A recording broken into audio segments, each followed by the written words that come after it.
Okay, so Roberto, I don't know how much you remember from last night, but you taught me an interesting theory about the caveman. Yes. How he was taught to use his two hemispheres. Yes, Correctly? something like that. Yeah, something like that.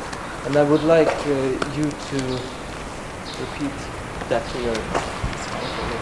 Well, actually, this is you don't have really a theory, from me, but you have just a sort of impressionistic picture because. Yeah. What I'm trying to get at the end, you told me that that's why we use alcohol. To forget. Oh yeah, yes, because I was using alcohol in that moment. Yes, and that's the part I'm interested the most, because I feel something common with alcohol and playing games in that sense. If you know what I mean. Mm-hmm. Well, actually, the basic theory is that once upon a time, when the man was living in the caves, the organization of the mind was completely different from the one that we are experiencing in the present. So this ancient, grandparents of us were actually they didn't have an awareness like we have now, because awareness is just a metaphoric space in which you place all the things that you know, and an analog of all the things that you know. This means a metaphor of all the things that you know, placed in a specialization of the time. This means that time, you can't really understand time until you represent it in your mind as a space. So that weeks, months, years and centuries actually are a sort of bidimensional or three-dimensional map, but actually a spatial map. In this map you put the analog of the things that you know, you put the analog of even analog of concepts, and finally you put the analog of yourself. This means that kind of mysterious entity that you call I. Okay, in all ancient literature you didn't have I as a figure.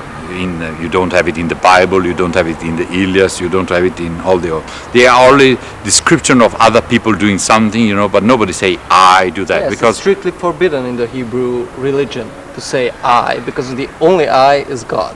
Yes, this is another trace of the fact that it was the period of the emerging of conscience and the emerging of the concept of I, and the conservatory part of society were trying, not having this element emerging. So in the absence of I, everything was continues to be like it was before. But this was destined to finish, because that kind of society was simply too complex, to survive with the same mental architecture that they had. But maybe we should talk about this architecture, because this is the real science fictional element. The thing that nobody knows, nobody teaches into universities, and nobody dares to imagine, because it's so alien compared to our actual experience of ourselves, And it's funny because you have science fiction writers imagining extraterrestrial form of life and thinking, and then the same people are often, I don't say always, of course, unable even to imagine what they have been before. This means what mankind has been just a few thousand years ago. This means the same brain, but a different software and a different organization of the way to treat information. This means a completely different mind and a completely different way to perceive and interpret reality. Different in what way? Because, they didn't have this analog of I. They didn't have actually a specialization even of time. This means that they didn't make plans for years, they didn't foresee their pension, they didn't even make plans for death or for after death, because death was not a real concept, They were probably aware of some of them dying, like even animals are, you have a cat, and if a cat loses a kitten, you perceive that a cat is aware of something, of death of the kitten, But this was not referring to themselves, they were not referring for even a few centuries ago, when you are reading the literature, you don't read so often, you know, about people that saying, I'm going to die. They were saying, I'm going to war and I may not come back, you know. They were not the concept of, I will die there. There was a concept, I will not come back, you know. So the concept of your life finishes, that's it, you know. So the death is, we are now seeing death like an action, while they were seeing like death just like, okay, I stopped doing something, you know. But it was not so dramatic like you could see now. You could see now. It's quite interesting. It's a little. But now we go back. At that time, there was not all of these kind of things because there was no specialization of time. So people didn't distinguish very well from the far past or the far future. You know, they didn't put the chronology of events very clearly. And actually, they had the good hardware. They had the same hardware that we have now, but with some software differences, you know. For example, let's go really in the caves, you know. You have in the cave some people, the genius of the tribe, you know, that suddenly invented the fact that if you put two stones together, then one of them gets like a knife, you know. And this, of course, was a genius because only a genius could imagine, you know, like also you can see in 2001 Odysee, Space Oddity, you know, the movie of Stanley Kubrick, you know, that somebody suddenly understood that you could use matter as a tool, you know. And in that moment, this person was a complete genius. And then the others started to copy, you know. The problem is that, you know, let's make an example of building a knife. When you start to build a knife, you need some time, you know, to build it. And if you take a dog and you train a dog, you know, to take you a piece of wood that you launch, you know, you launch it, you can train it, and he will always take it, you know. Only if he acts in the present. You cannot tell to your dog, no matter how good you can train him, tomorrow morning at 7 o'clock, I expect you to take me this piece of wood here. He will not do it. Why? Because actually it will disappear from his mind, you know. He has a mind because if you tell go, he goes and takes back, you know. But this mind, in a way, works only for a short period, you know, and then in the moment he loses contact with what he's doing, then he stops doing it. So human beings were something like that at the time, because no matter if they were so intelligent, but even they were living in the present, and so one human being could teach to another the way to do something, you know, for example, to make a knife with a stone. But then when the person would just think at something else, see if, you know, something flying in the sky or what, he would completely forget about what he was doing and then starting, you know, to pick flowers and eat them. So you had, you know, to force this person, you know, to continue to do what he was doing. And for this reason, you know, generally, you know, there were already a proto-language, you know, they were already emitting sounds, you know, and even animals communicate with languages, you know. You have dolphins, which has a lot of semantics, so they have a language. We don't understand anything about that because we are not enough intelligent, but they communicate between them. And the same were the first main. They had a lot of meanings, you know. For example, let's suppose that the meaning like do it more sharper, you know, was something like that. So in the moment in which the chief of the tribe, you know, teaches to somebody to make it more sharp, you know, when he sees that the person stops, he makes and the person starts to learn, you know, that when he hears then he has to continue to beat, you know, the stones and make it sharper. The matter is that the people were more intelligent than dogs now, so actually the right part of the brain, the right hemisphere, which is the one that actually is understanding what you have to do and taking decisions and understanding the whole complexity of the things that generally are relating to you. He knew, actually, he learned that he had to continue, you know, to do this gesture, you know, in order to have the knife after maybe 8 hours of work. But the left part of the brain, which was the one that actually was acting, because the functions are divided into two hemispheres, the left hemisphere, he would forget to continue, you know. And so there should be the right hemisphere of the brain had the necessity to tell to the left hemisphere, to the brain, you know, how that he had to continue to do it. And how would he tell it? through the language. This means just by repeating digitally in a sort of digital recording, you know, the exact voice of the chief of the tribe that have taught him. Since he had learned to do it like you teach to a dog, you know, with Pavlovian conditioning. This means at a certain sound you have a function, you know. You condition the creature, you know, to respond with a gesture, with function to a certain sound. At the same time, when he was hearing he knew that he had to beat the two stones, you know. The matter is, what happens if the chief of the tribe is not there? He has taught to your right hemisphere how to do it. But then the right hemisphere has to say it to the left hemisphere when the left hemisphere just start to pick flowers and eat them because he forgets about what he was doing before. And so the right hemisphere, which is the wisdom of the person, even now, it suddenly tells to the left hemisphere, the left hemisphere hears the voice, which is exactly the same of the chief of the tribe, and starts to beat the two stones.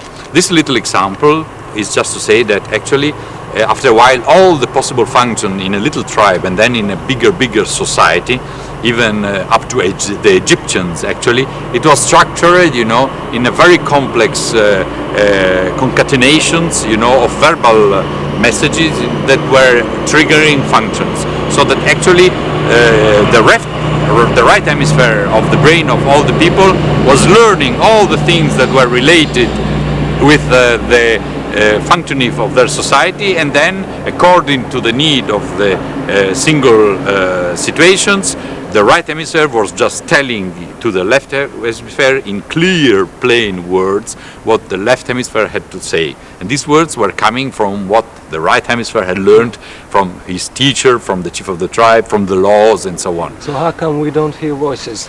Because after a while, this kind of this way of organizing society has collapsed a lot of times. In the Mesopotamia of the ancient times, we have a lot of civilization that suddenly collapsed with no apparent reason.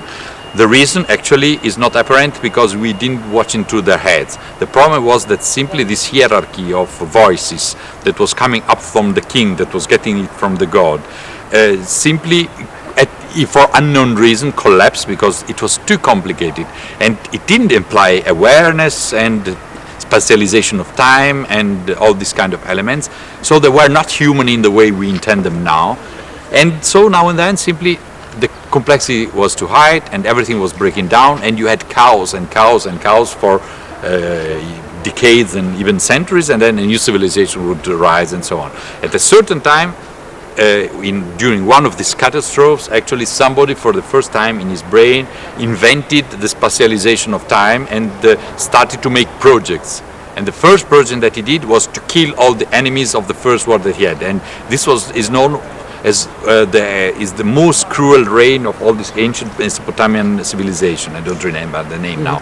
And this king, you know, actually was the first probably that stopped to hear the voices and actually was making plans. This means he integrated the functions of the two hemispheres in a way that allowed him, you know, to make much more efficient plans in action. This kind of new architecture of the mind actually infected then people and mankind, but it was not a sudden moment. This means some people started to have this kind of specialization all the time, which is our actual awareness now, the way our mind works now, and other people continue to hear the voices. And these people were the prophets, the people that were continuously to hearing the voices and were telling to people what to do according to the voices they were hearing. And since listening to all these voices was a very safe system, you know, to always know what to do, it was a big stress, you know, for the people that didn't hear them anymore, you know, to take decisions. And so they were looking for the people that were hearing the voices, that were apparently so calm, you know, and so sure of what they had to do, because they were hearing the voices. Not the religious people. Exactly, you know. Nowadays. Exactly, something like that. But now it has changed even more, because now nobody hears the voices anymore. Now you only hear actually the sensation which was associated with the words when you were hearing them, which was a very strong one, which is a very, I would say, divine sensation, you know. And this is the magic, for the human mind. And for this reason, a lot of people has very deep internal sensation, and other don't. Because not all the minds are structured in the same time. And what about us? What about the people who don't hear the voices, who has to take responsibility for their actions? This is always anyway stressed, because it's very, in the moment in which you have the sensation that there is an external entity which is responsible for what you do, for all what you do, and all the ancient literature is a demonstration that it was like that, because you had all the literature that told that the Ilias, the Bible, and all the old Gilgamesh and all the old stuff tell us about societies in which people were hearing voicing, telling them what to do, and other people were seeing hallucination appearing and telling them what to do. This was a way of externalize, the problem. This means they were imagining that something outside was determining all their life, and this it was working. It did work for a long time. Now the complete absence of all this hallucination in the voice and the merging of the personal responsibility, because in the moment you specialize time, you have an identity, you remember your past and you foresee your future, and then you start to be worried about your future, what it didn't happen before, because and you know that the mistakes that you did have still an effect and will have an effect. All this is a big stress, and since this change happened just a few thousand years ago, we are just in the beginning of the change of between one paradigm and the other one, between one way of our mind to work and the next one. And so we are now in a period of nostalgia of the ancient period of the voices that were solving all our problems. And so now we invent a lot of systems that should allow us to reduce, the quantity of awareness that we have, so to switch off, this left hemisphere or whatever it is actually that makes us things special in a specialized metaphoric space. What are these? What kind of systems? For example, alcohol, it's one, I like it very much. This is my preferred, This means you drink and then it's not a chance that when you drink you forget the past and you don't worry about the future.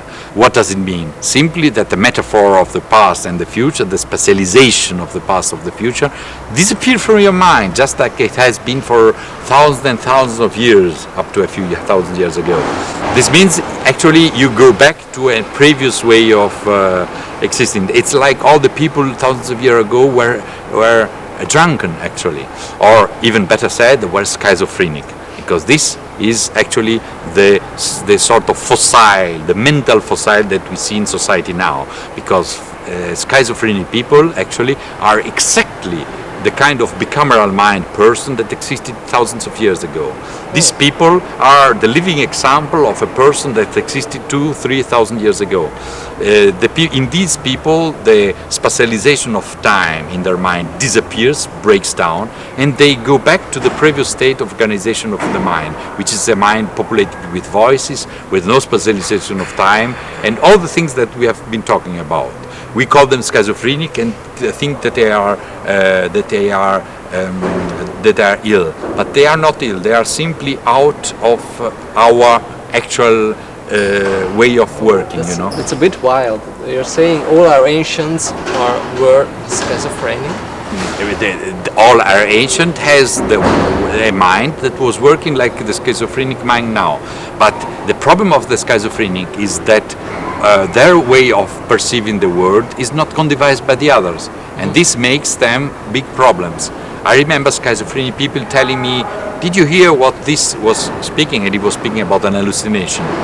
If I would have been 2,000 years ago, I would tell him yes, and I would start to hear the voice myself, because we would all hallucinate the same thing. Now our hallucination is TV. So if I tell you, did you see the last what Tom Cruise was doing last year? In that cliff or in that car, and you say, oh yes, it's grotesque. None of us has seen Tom Cruise, but we have a magic box which reproduces the hallucinations that we both see. And for this reason now society works perfectly, because we have the same hallucination for everybody. But the hallucination because none of them has ever touched or anything else with Tom Cruise. So, but we have the same myths, the same idols, And so if I talk to you about Tom Cruise or Sylvester Stallone, you know what I'm talking about. But the schizophrenic, he talks about his hallucinations, and you don't understand, and this puts him out of society.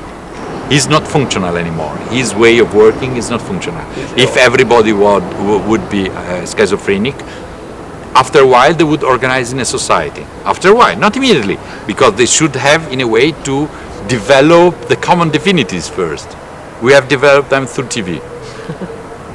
So, and what you said about alcohol, do you think it can be done with imagination, by playing games, by playing roles? It can be done in any possible way. You can done it with Buddhism, just putting and to start, to create, with a mantra, with Nam Myo Hrem Gekyo, Nam Myo Hrem Gekyo, or something like that, or with another kind of mantra, or like this kind of deep frequencies. All the way to induce a trance will lower, your awareness, your spatialization of time and space and everything, and then it will rise the activity of the right hemisphere, and after a while, you will enter into an alterated state of mind that in which you will feel more comfortable. Why? Because for thousands of years it has been like that. Alcohol is a way, music is another. If you go to a disco and you have house music, doom, doom, doom, doom, it's exactly like in a little village in Congo where they're making doom, doom, doom, doom, and after a while they lose, the trace of, awareness, that we have now. So there is all a hunting about losing awareness. I don't know with role game playing because I didn't do it yet, but with alcohol, with drugs, and with music, and also with not eating, a lot, all this kind of Mexican legends about eating peyote and not eating and then having hallucinations. Yes, it works, of course, because every time you induce a very, very, very strong stress to your body, then you start to have hallucinations. Also, high fever creates hallucinations, and it would not make a sense for this hallucination to exist if it wouldn't be a function that is already in your brain. I remember when I was a child, I had 40 degrees fever Celsius, and I was trembling, and then somebody was appearing in my room. And it was real. I still remember it. It was real. It was an hallucination, but it was real. And then what was happening? That my mother was calming me down and saying, it doesn't exist, it's only in your head, it's an hallucination. And so, year after year, they disappeared. Mm-hmm. But if my mother would say, yes, and what did it say? And I would say, and he told me that you have to kill my father. He said, oh yes, and he killed my father. Then after a while, I would start to believe in these hallucinations. And this is how it was working thousands of years ago. People had hallucinations, but everybody believed in that. And so, they were starting where you were a child and they were continuing. Now they only appear when you are under very strong stress. This means when you are very ill, high fever, or strong drugs, or big religious trance. In this case you have mystic experience, which are just the right hemisphere that awakes and suddenly speaks and tells something to the left one in a way that the left one can hear or see. Actually, but it is an intrapsychic phenomenon. It is nothing supernatural. Since simply we didn't measure it, we have not the instrument to objectify it in a way or in another. I don't know if my English makes sense, because this is not my. I'm afraid it does. Yeah. So there aren't. If you are afraid, this means you are understanding. I make it like that so the people that don't believe it feel more safe because they think I'm mad in talking about that. No, that's not what I meant when I said I'm afraid. No, not true. A bit confusing, but we talked about that earlier. But so what you're saying is there aren't in this world there aren't such things as supernatural things. All we do is trying to get the responsibility from ourselves. Well, there are supernatural things, but not in the sense that many people think. This means there are not, by definition, there are no supernatural things, but there are things that we didn't explain yet. For example, communication, telepathic communication exists in a certain way. What do you mean? It happens very often, that people refer that. They feel very, very sorry, they have a big pain inside, and then they discover in that exact moment somebody was dying, which was very related to them. I have heard personally a lot of stories of people, you know, that had a very deep related relative, you know, that died, and in that moment they perceived it. So even through thousands of kilometers, you know, this means it happened even to me, by the way. This means I dreamt about the death of a relative in the night it happened, something like that, you know. And, but this is something that actually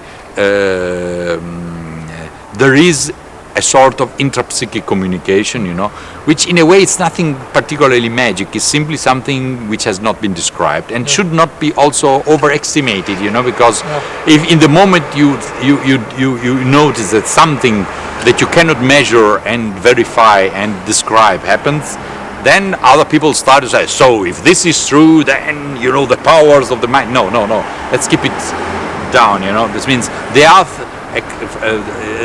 let's say super normal. This means normal, but in a that has not been explained yet phenomenons. But let's not exaggerate. This means we don't have to confuse hallucinations with supernatural. So if you see somebody appearing, that's not supernatural. That's something that happens in your brain. On the other side, there can be, you know, telepathic experience or something like that, but slightly telepathic, you know. I'm not speaking about, you know, something, you know, that turns science fiction to be real necessarily, you know. You have always to distinguish. It's not like black and white. It's not like everything is right and everything is wrong, you know. There are bits of reality in the craziest theories, but not too crazy, you know. What do you think? Is that is there right or wrong? But is this right that you and me are trying so hard not to take responsibility for our actions? It's not right. It's not wrong. You know, the matter is we are just the mirror of the chromosomes and the experiences that shape us. So we are in this phase of evolution. Evolution is not something that we are not an ultimate product. There is not a product. Let's make human beings. That's the end product. So now you're blaming the evolution. No, the matter is that evolution is not something like let's make human being and they make the project and then here you have it. It's something that is in becoming, it's moving, it's changing, and we are not a stable entity. Like, for example, sharks. Sharks exist for 200 millions of years, if I'm not wrong, or even more, I don't know. But there are animals that exist for millions of years. These animals are stable, and if you look at them, every function in a way is perfectly adapted to environment, or it was before appearance of human being. But because a lot of animals are disappearing because they're not anymore compatible with life, since human being is there, like elephants and rhinoceroses and a lot of animals that we are killing. So they are not anymore adequate to exist because they don't have the tools to protect themselves from us. Apart from these animals, the animals that are stable for 200 million of years, you know, they are perfect. You know, they are perfectly inserted into the ecological niche. Human beings are not like that. You know, they have changed very, very, very much in the last million of years, just 1 million of years. And actually, even in the last 200,000 years, 2,100 years, they have changed. You know, and psychically speaking, they have changed even in the last 2,000 years. So, and if this you don't believe, just see the consequence. You know, technology is just a mirror of the development of human mind. I mean, it's not something that just happens. You know, it's just the symptom of development of human mind. It wouldn't exist electronics without human mind. So you have something that evolves very, very fast. Human beings have started to become monogam, but they didn't end the process, and so you have the parody of marriage, you know, which pretend to be monogam, and then everybody splits, at least in Italy and in most of the so-called modern countries. So the people put together and then they split. After that they swore that they will be forever. So everything becomes completely surreal because there are contradictions, because human being is not a stable element. We have teeth that we don't need and that were killing our ancestors up to 100 years ago, because one of the main causes of death was the teeth, you know, because they were starting to rotten, they were infecting your blood, and you would die because of septicemia. I don't know, it's called this kind of infection that you have in the blood coming from another one. So people are dying because of tooth and appendix, this kind of stuff, which are not useful anymore. This would disappear probably in the next few 10,000 years. But now we stopped evolution because we invented medicines, and from that moment on, only the ill people survive, and not only actually, but there is no natural selection anymore. So not only we stopped we were not finishing our process of adaptation, but we interrupted it. Couldn't it be that the medicines are part of natural selection?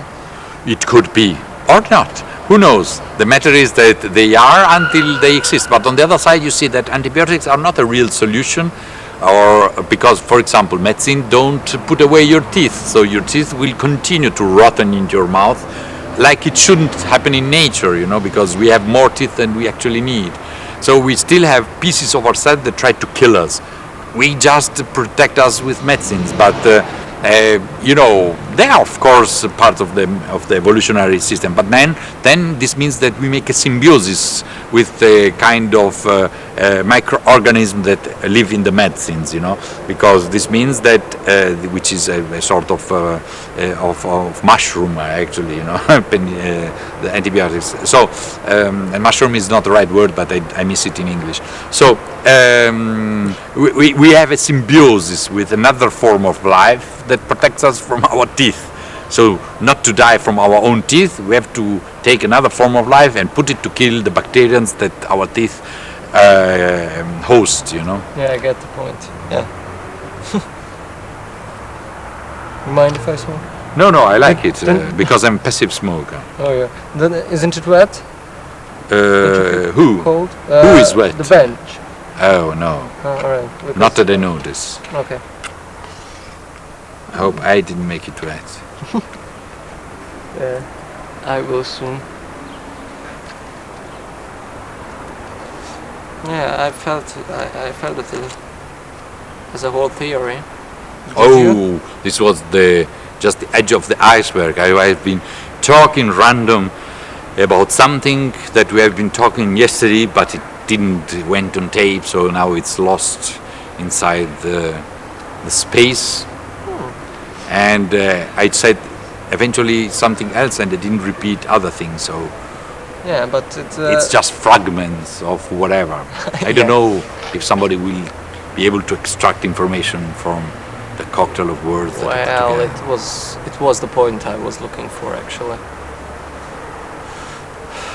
He looks puzzled. Me? Well, a part of you at least. Yeah, but I like to be confused actually. Yeah. While you're confused... I should open an office and say, Roberto Quaglia, professional confuser. And then, like a psychotherapist tried to theoretically deconfuse people, I should confuse them and charge double so much like a psychoanalyst. You seem so sure about your life. Come in here, have a seat. I'll confuse you to bits. Everybody who wants his or her certainties being destroyed, is welcome. Just pay me for my efforts. In money or nature, whatever this means. I'm joking. Yeah, you always do, I guess. Yeah, I can't decide when in the you're moment you joking. take too much seriously whatever you say or you think or you are, eventually you stop thinking and being and imagining anything new. I mean, then you will start to become trapped by your own preconcepts the preconcepts which are not even your own, which are the preconcepts that other people put inside you. This means beliefs. This means that actually you believe things instead of understanding them. Yeah. And it's better to ignore everything, because this is the best condition, because you can eventually understand something. But the worst possible condition is the one of being convinced to have understood. That's the moment in which you renounce to further develop. In the maximum confusion is the condition of maximum potentiality. So if you completely are amazed about whatever and you don't really understand and you feel mystery in whatever you are thinking at, that's the symptom you are the most alive, and you are potentially evolving into whatever this means, which is typically of being alive, because point is not a thing to get. Point is something to look for.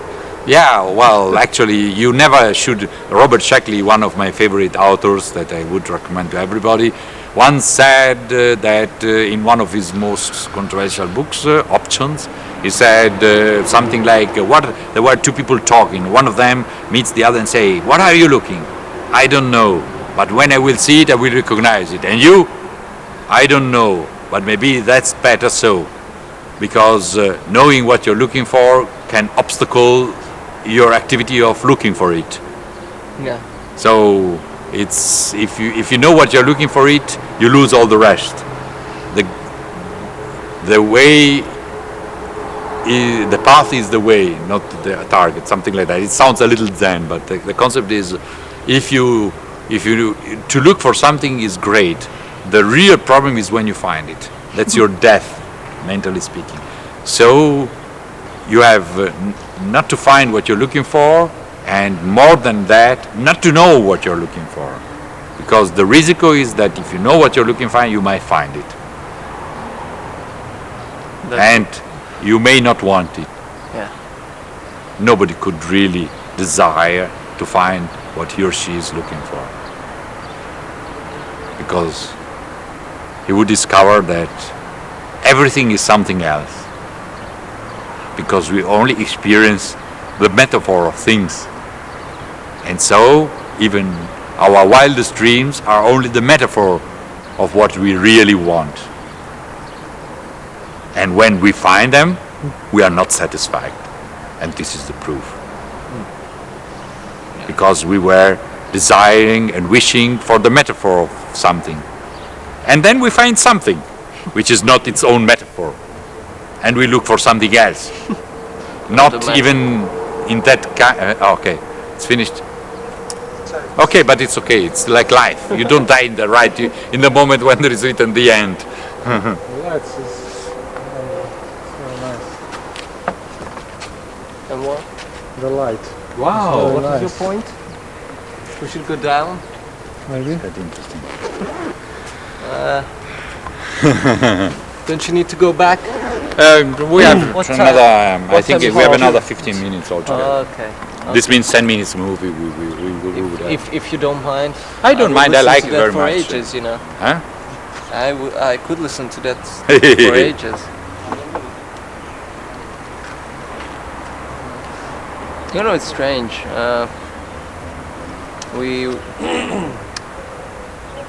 I suggest you to read a lot of Robert Shackley and Philip Dick. Robert Wrote Shackley it is my down. favorite one. Yeah, I wrote it down. Robert Shackley was my archetype, which means as a child we started to be. I started, you know, not a child. When I was 18 or something like that, I was very fond of him, and then we became friends after many years. You did? Yes, I contacted him, and after a while he came to Europe, and we spent 2 months together. One time 1 month, and another time another month. And now he wants to come back here. So, You thought about Well, the problem is that it's very, very, very difficult, you know, to survive not accepting the fact of not knowing what you're looking for. So actually, not to get mad after a while, you have to think, I'm looking for that, I'm looking for the other one. The matter is, you may do it, it's human. But it's even more human on a high level not to take yourself completely seriously. On that way you will avoid some pain when you will discover that what you have been looking for was just a metaphor of what you were looking for. And on the other side, you know, the more question you put yourself, the more you can avoid to find what you're looking for, the more you develop. Yes, there are a lot of people who have very clear idea of what they want, and then you see the difference between them and the people that don't know what they want. You know, there is no comparison actually, and in complexity I'm speaking. I'm not willing to make a hierarchy of values. I'm only making a hierarchy of complexity. and complexity is typical of life. So if you consider life to be something with a value, the more something is complex, the more it's alive, the more has a meaning in the scale of values that you have defined as valid, the one of life, if life has a meaning. But on the other side, that's the only interesting thing in the universe, because actually alternative is the radiation, the background radiation, which is the easiest form of something existing in this universe, which is not so interesting. And for this reason, according to our actual knowledge, the universe abandoned it very soon after the so-called Big Bang that I don't really believe in. So the radiation, which becomes matter, which becomes even more complex matter, which coagulates into galaxies, which produces stars that has no other purpose than burning and producing heavier metals, and then which are not even those enough, and then you need stars to explode in order to produce gold and all these other noble metals. And then when you finally have a wide range of cards to play your whole game, you create, you know, in a planet human beings and houses and buildings and computers, using all these elements built in the universe in the previous eras. So actually this seems the tendency in the universe, to create complexity. It makes no sense, but it's I mean, we have a problem. We can only judge this through our brains, and our brain is our limit, is our instrument. So we have a so-called epistemological problem, because we can only think what our brain can think. So maybe for this reason we consider it complexity and, as a consequence, life as something meaningful. But it's because our brain can't come to another conclusion. So we have to accept it and say, okay, let's simulate that this has a sense. So let's suppose that complexity is better than simplicity. And if this is true, then complex people are more interested than simple ones. Or they should be. Maybe they create more problems. For this reason, sometimes simple people are more easy. But you get bored. So, what are you talking about? Did I confuse you? I hope so. This is my purpose. If I confuse people, then I think I done something good. And because somebody else will make them more sure about something and sell them certainties at a high price afterwards anyway. They want it or not. What do you do with the expression, let sleeping dogs lie? Let sleeping dogs lie. There are some things shouldn't be bothered. There are certain people better left alone. Definitely. Let them play, let them... No, let definitely. The matter is, I don't like, fundamentalisms. This means converting people to any kind of other state that they are. This means this is wrong. I mean, it makes no sense. It can be useful, of course, if then they become your slaves. But it's another kind of game. Intellectually speaking, it's sterile. If you want to convince somebody, it means just that you have you need a pretext to convince yourself that what you say is right. When people struggle, it's never to convince the other, it's to prove to themselves that their vision of reality is true, which is quite,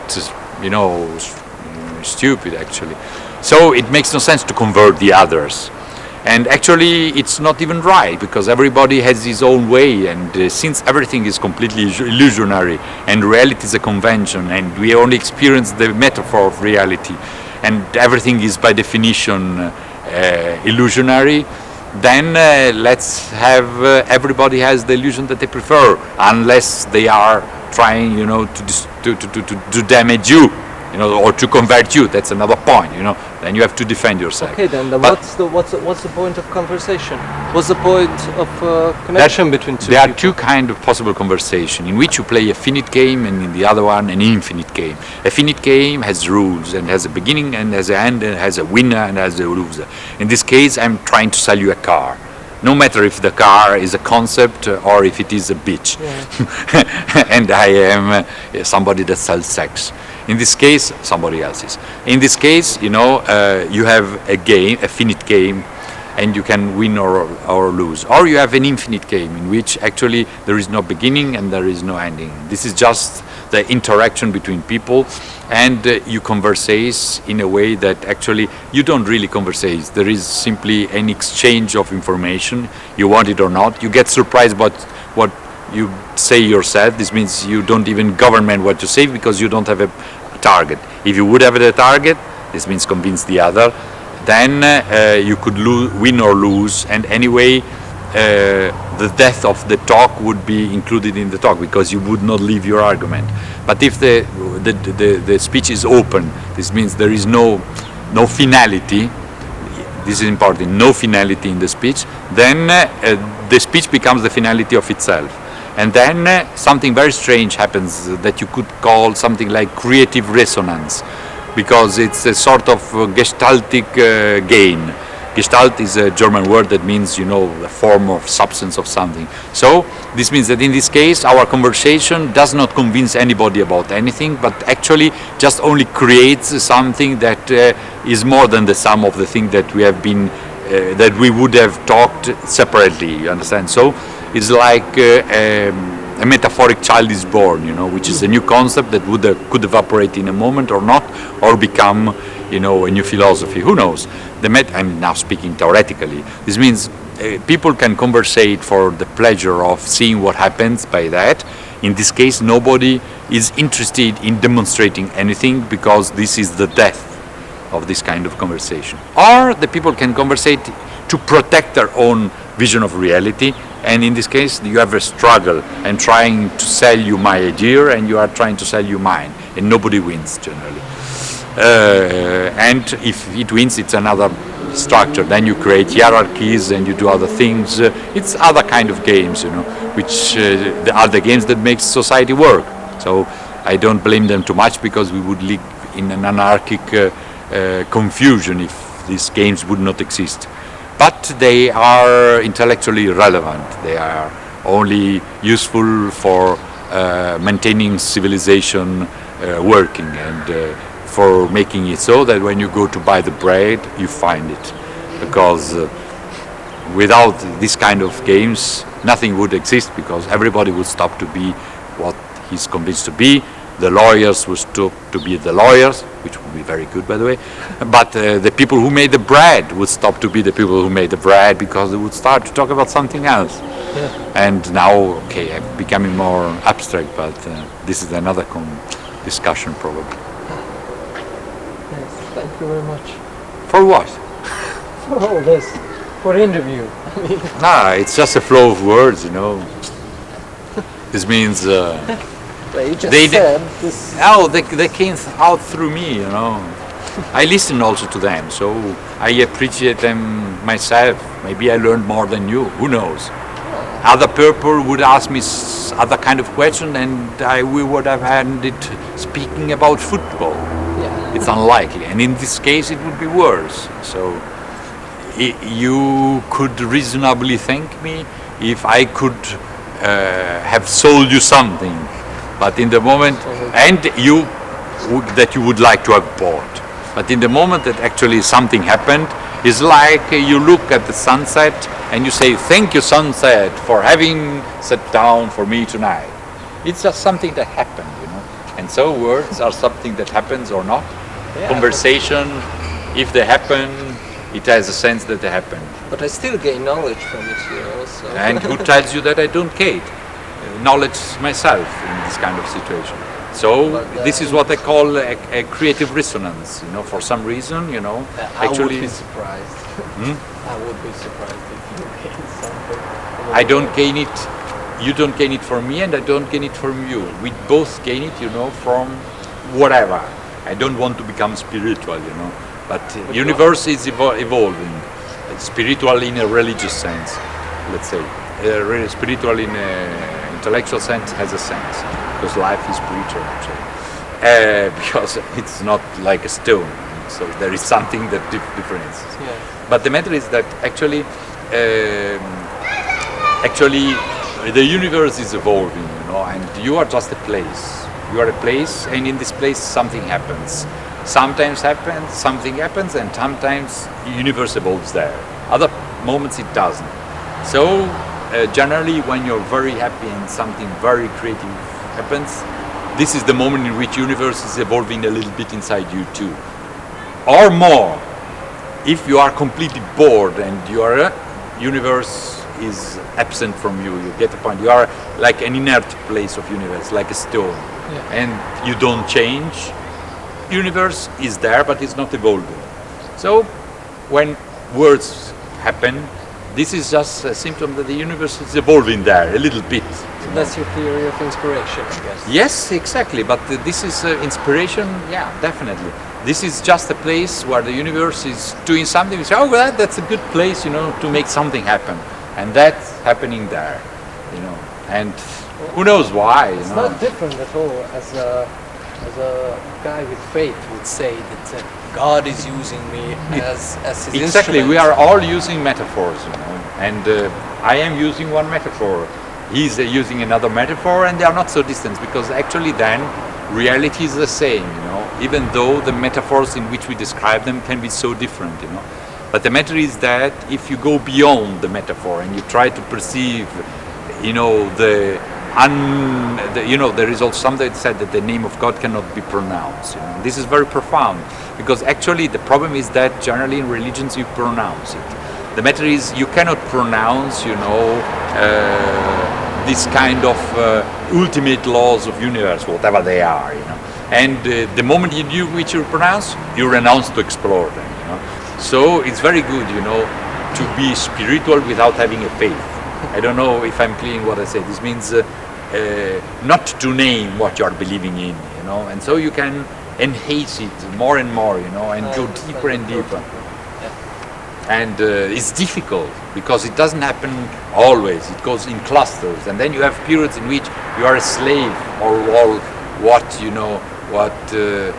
you have thought in the past, and you can't free yourself from that, and you start to believe to your hallucinations. But then something else happens, and again you destroy a piece of your identity, which only initially is painful, but after a while it's a pleasure because it's equivalent to the evolution of universe. Actually, take a child. A child is a place where the universe is evolving a lot every day, and he always has some problem, and he cries, and so because he has frustrations, because actually his reality is demolished every day, but only for this reason.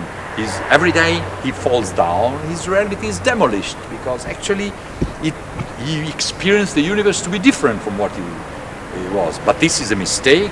He learns from it and he evolves. And if you can have the force, to continuously look for mistakes, of course you cannot look for physical mistakes that would kill you, but you can look for intellectual mistakes. That's what I try to. That's what I just found out. That if something bad happens to you and your whole world falls apart, you can do two things. You can bury yourself under the ruins, or you can build a whole new world. Yes, exactly. Of the ruins. And you can go on doing it more and more. There was a movie that I didn't see, but they told me about Zorba the Greek or something like that, where there was this person that builds the house. I don't know if it's true because they told me, but I like the story even if it's not true. Even the person that builds for all his life or whatever a house, and then the house falls down, and then the music of Zorba the Greek. This is very dun dun dun. Okay, and then this person goes there, and then he starts to dance on the ruins of his life. I don't know if it is true, but if it's not true, we can do this movie because actually this is the matter. I didn't see it, but if it is like they told me, I like the story how I has been told. Don't like me. I hope that it exists because one day I want to see it. And it's very good because also this music of Zorba Greek is the music that starts very sad, and in the way it becomes more fast, it becomes the contrary of sad, a good mood, But it joy. doesn't, a joy, but it is not a difference in the music. The music is almost the same. It only accelerates the rhythm. So it's magic, a sequence of sounds that has opposite meanings according to the rhythm in which they happen. Yeah. And this is great, you know. And so I like the idea of something that builds something and then it destroys and it starts again, you know, enjoying the demolition of all his life. Because anyway, life gets demolished. So since it happens in the last moment and it happens a lot of other times, it's better to learn how to enjoy this and to use this like a sort of humus where you can born other pieces of you which can be more interesting and make your life more valuable, you know. I mean, more interesting and more, you know, something they say, okay, I died, but I left, I've lived a lot of lives, you know, instead of only one or even less. Great. Something like that. I mean, something like that, you know. You don't have to trust it. Finding it out, you know, looking, searching. This is like a catalyzer. This means you have to consider communication is just only catalyzing in somebody else's thought.